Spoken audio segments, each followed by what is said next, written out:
Boa noite, a paz do Senhor Jesus.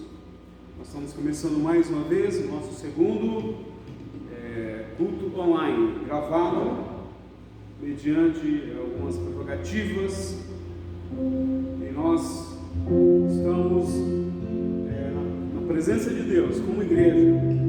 Já falei em outros vídeos, o templo, as cadeiras continuam vazias, mas nós estamos aqui para lembrar você, nós como igreja, não podemos parar de hipótese nenhuma, não temos tempo de pararmos. Provérbios capítulo 27, versículo 12, nos diz assim: o prudente vê o mal e se esconde, mas os ingênuos seguem em frente e sofrem as consequências. Então, se existe uma lei, existe uma normativa, então precisamos respeitá-las. E nós queremos fazer uma oração com você. Depois nós estaremos louvando ao Senhor com duas canções, e nós vamos depois trazer um tema para vocês. Nós vamos dividir em 3 partes: dias maus sobre a face da terra. Senhor Jesus, nós te louvamos e te agradecemos pelos cuidados do Senhor para conosco, para com a nossa casa e para com a nossa família. Alcance os nossos irmãos que estão do outro lado, que estarão assistindo o nosso vídeo, estarão assistindo o nosso culto. Meu Deus, e que a tua presença, meu Deus, seja contagiante. Meu Deus, se nós pedimos saúde, pedimos a graça do Senhor, continue conosco. É o que nós te pedimos.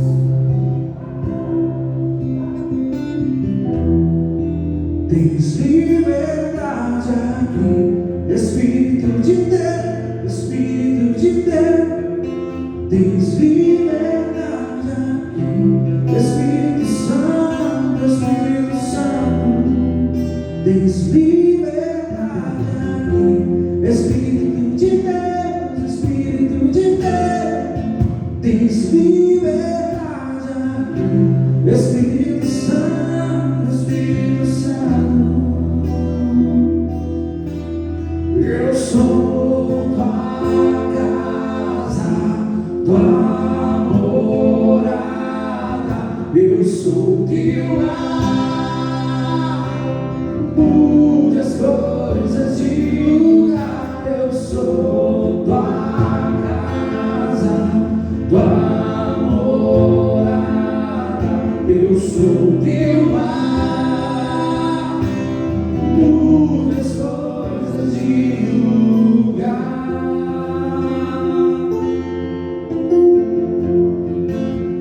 De lugar.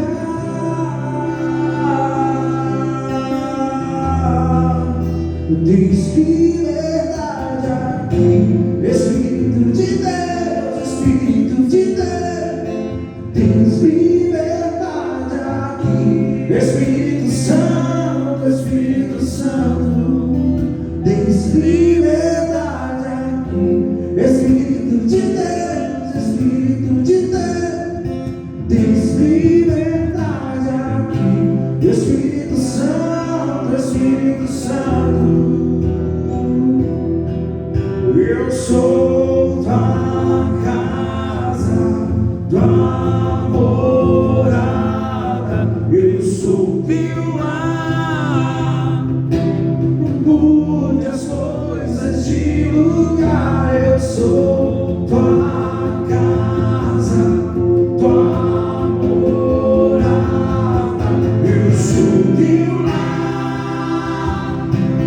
Mude as coisas de lugar.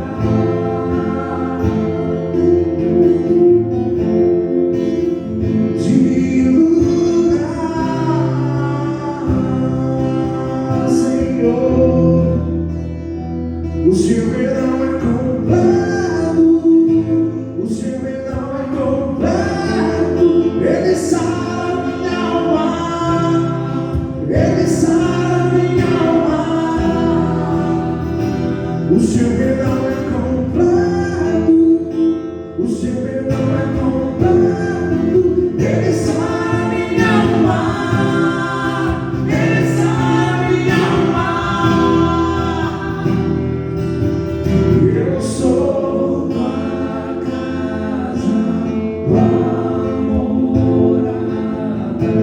sou teu lar, mude as coisas de lugar, sua casa, tua morada. Eu sou teu lar, mude as coisas de lugar.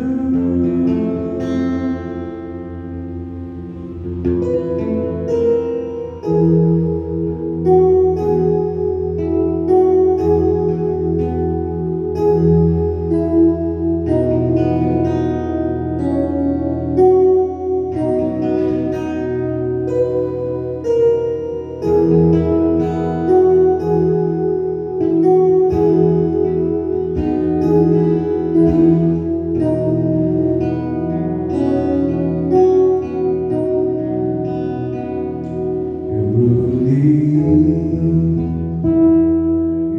lugar,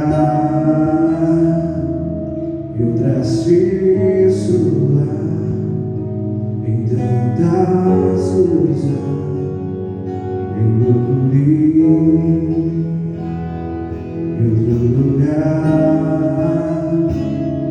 eu traço lá em tantas coisas, mas descobri teu rio em mim e transbordei do teu amor, sinto fluir teu rio de vida.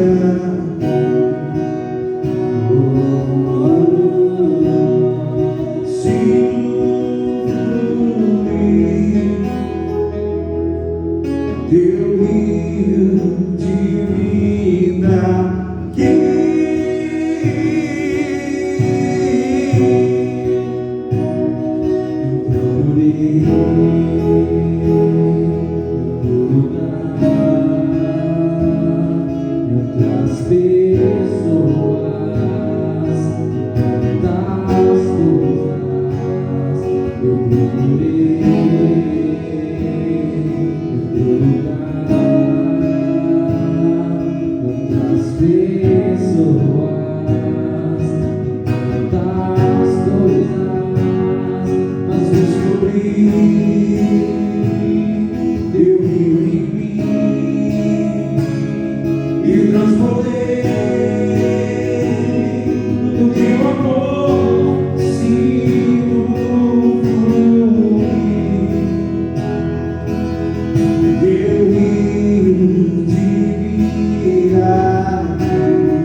eu estarei lendo todo esse texto, nós ganharmos tempo, né?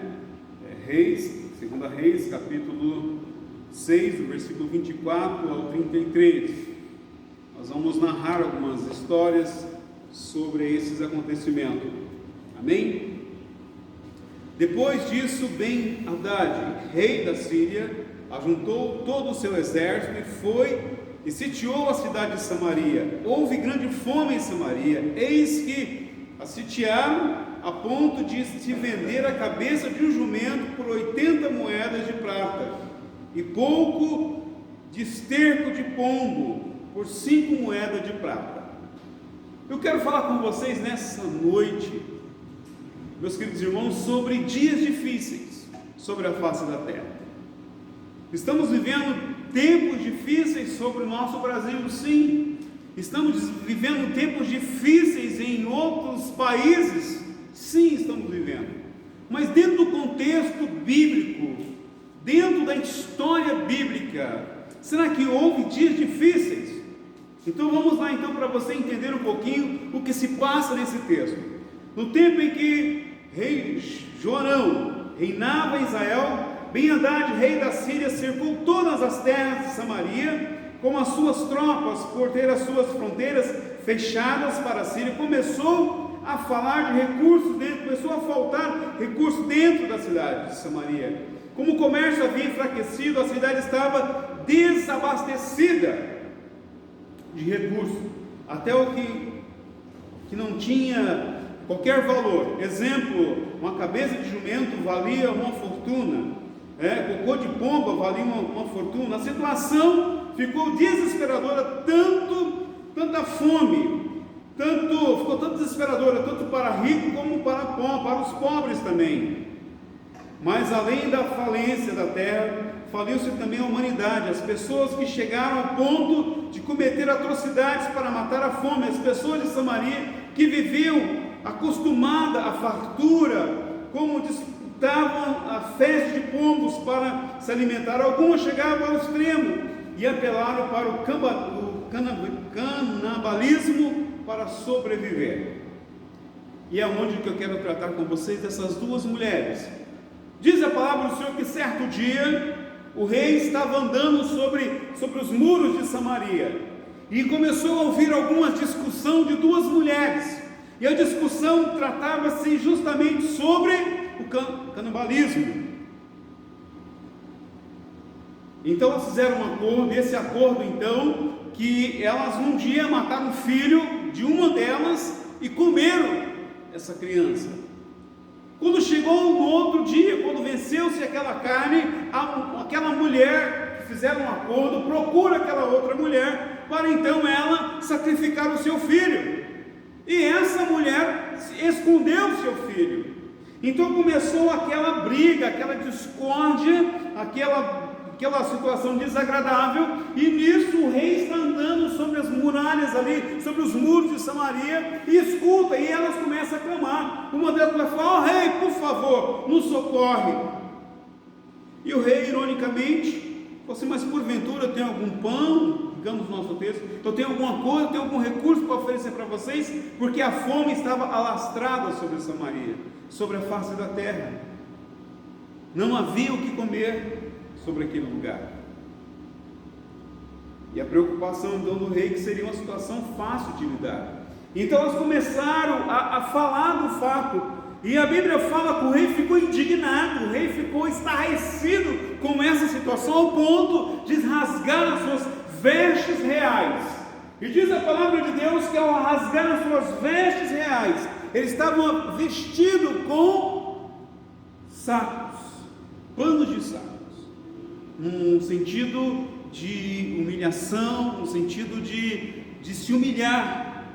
E ele então começou a questionar as situações, como nós estamos questionando a situação. A culpa é de quem? A culpa é da China, a culpa é dos Estados Unidos, de quem que é a culpa? Alguns começam a jogar essa culpabilidade em Deus. E ao mesmo tempo que está acontecendo isso, o rei então pede a cabeça de Eliseu no prato. E diz a palavra do Senhor que Eliseu estava reunido com algumas pessoas com alguns anciões, e o Espírito de Deus já tinha colocado no seu coração que o rei tinha dado uma ordem a respeito dos seus soldados chegar lá e arrancar a cabeça de Eliseu e colocar lá. Quem sabe o culpado é Eliseu, porque Eliseu era o profeta, o homem de Deus. E Eliseu então fala para os anciões, fala: olha, o rei deu uma autoridade, então quando ele chegar na porta, vocês tranquem a porta, empurrem a porta, para que ele não entre. Mas quando Eliseu está terminando essa frase, o exército está ali. Meus queridos, vamos pensar um pouquinho mais claro do que isso. Sempre houve essas fatalidades sobre a face da terra. Sempre o mal estabeleceu alguns paradigmas sobre a face, dias difíceis chegou sobre a face da terra, dias que as pessoas se tornaram canibais sobre a face da terra. Imagine uma mãe ter que sacrificar o seu filho, imagine uma mãe matar o seu filho para comer, para sobreviver. Eu fiquei imaginando a feição, o rosto, os caracteres dessa mulher, ao desespero, e aproximar do rei, e questionar a situação, o rei não ter refúgio, não ter palavras, e ao mesmo tempo fala: porventura não é profeta Eliseu que é responsável por isso? Porventura não é Deus responsável por isso? Irmãos, Deus, Ele é criador de todas as coisas. Dias difíceis sempre existirá, dias de caos sempre existirá. O que nos faz a diferença, que as diferenças são realmente muito remotas. Naquela época era fome, não tinha como plantar, não tinha como nada, não crescia nada, a terra estava difícil de crescer alguma coisa, mediante a chuva, quem sabe. Hoje nós temos os nossos supermercados. Estamos vivendo uma era que eu vejo uma era de desequilíbrio, uma era que naquele tempo a Bíblia fala que tanto o rico como o pobre houve uma balança equilibrada. Hoje, se algumas mídias estão dizendo que vai começar a ter um equilíbrio no mercado para que as pessoas possam comprar o essencial, de 2, de 3, 4 coisas possíveis. Por quê? Porque hoje ainda nós vivemos aquela era, vivemos aquela era que você vai ao supermercado e se você tem dinheiro você leva tudo e mais um pouco. Aquelas mulheres não tinham básico. A Bíblia fala que os acontecimentos irão acontecer de uma forma gradativa, e nós vemos que a falta de amor, a falta de compreensão, nós vemos, por exemplo, que houve já alguns medicamentos que foram indicados, uma questão de semanas ou dias, já levaram todos os remédios, sem saber se realmente é de fato um remédio. Agora minha pergunta cabe nós pensarmos: quem faz os dias difíceis? Quem faz os nossos dias maus? Que culpa tem Deus nos dias difíceis? Porque a Bíblia fala que a alegria do Senhor, a nossa alegria é a alegria do Senhor. Então Deus não tem prazer na maldade, Deus não tem prazer em ver a aflição do povo, Deus tem prazer em ver a alegria do povo. Não existe um pai que tem prazer em ver o seu filho sofrendo. Meu irmão, entenda o seguinte, entenda isso na sua vida: o nosso papel como servo de Deus, em adoradores, é adorar a Deus, em comunhão. Essa medida recalcada e sacudida que nós falamos e pregamos, é isso que nós estamos vivendo em nossa vida, porque dia difícil sempre existirá. Sentimentos. Mas eu quero dizer para você uma coisa: o profeta, o homem de Deus, ele trouxe uma palavra de Deus para aquele rei. Ele trouxe uma palavra de esperança. Entenda, nós começamos a culpar as outras pessoas, nós paramos de olhar para nós mesmos. Que pecado tinha feito Eliseu? Que pecado, qual que era o pecado daquelas mulheres? Qual que era o pecado daquele rei, dos governantes? Você entende que ali nós entendemos que há uns poderes, o poder supremo ali do governante, o poder espiritual entra em situação, porque ali Eliseu exercia um poder espiritual sobre aquela cidade, ao tempo que o rei batia continência para ele. Há um poder espiritual, e que eu e você exercemos esse poder espiritual na vida das pessoas, na nossa igreja, no nosso trabalho, aonde estivermos. A palavra, nós vamos parar aqui. Semana que vem nós vamos voltar a falar sobre esses assuntos. Eu quero falar em três vezes sobre os dias difíceis, em nome do Senhor. Meus queridos, algumas pessoas têm me ligado, têm me questionado algumas coisas, e na medida que as coisas vão acontecendo, nós vamos trazendo algumas orientações para a igreja, nós vamos trazendo algumas orientações para que você não se perca, para que você não se contamine ou seja afetado por algumas coisas. Então cabe a nós trazemos algumas orientações para você, meu irmão, minha irmã. Oriente teu pai, oriente a tua mãe, oriente teu avô, oriente a sua família. Para aqueles mais velhos, né, que correm o risco, fique em casa, ok? Não saia de casa. Pastor, eu estou preocupado com a Santa Ceia. Nós temos ainda mais um domingo ainda na frente, nós vamos fazer nossos vídeos, depois nós temos mais 2 domingos. Quando chegar a Santa Ceia, nós vamos organizar, nós vamos preparar tudo isso para que você, em nome do Senhor Jesus, não se perca, amém? Você vai ter a ceia, você vai participar da ceia, nós vamos ter todo um cronograma, todo um circuito montado para que você não fique sem a ceia do Senhor, para que você venha trazer a tua oferta, para que você venha trazer o teu dízimo à casa do Senhor também, aqueles que estão preocupados com isso. Meus queridos, eu quero agradecer aos irmãos que participaram das nossas 24 horas de oração, amém? Nesse domingo, de sábado para domingo, nós vamos ter então 12 horas de oração, só que nós vamos fazer diferente, nós vamos colocar por família, a família vai decidir qual horário que vai orar em casa, então nós vamos dar 1 hora para cada família, e essa família vai lá entre vocês mesmos e vão dividir os horários que vocês estarão orando. Nesse momento, irmãos, o nosso remédio é a nossa oração, é quando mais nós buscamos a presença de Deus. Há muito movimento por aí, né, de sair às 8h20, às 8h30, colocar uma música, isso é louvável, mas nós temos que fazer a nossa parte como igreja local, amém? Deus abençoe a tua vida. Se estiver precisando de alguma situação, ligue para nós.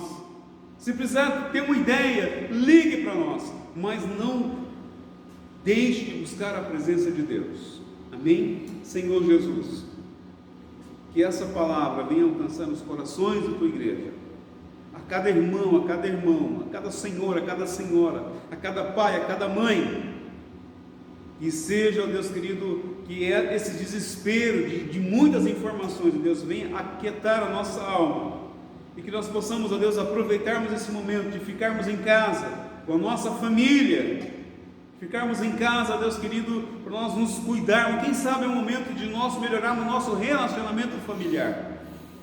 Muito obrigado. Deus te abençoe. Fique em paz e tenha uma ótima semana em nome de Jesus.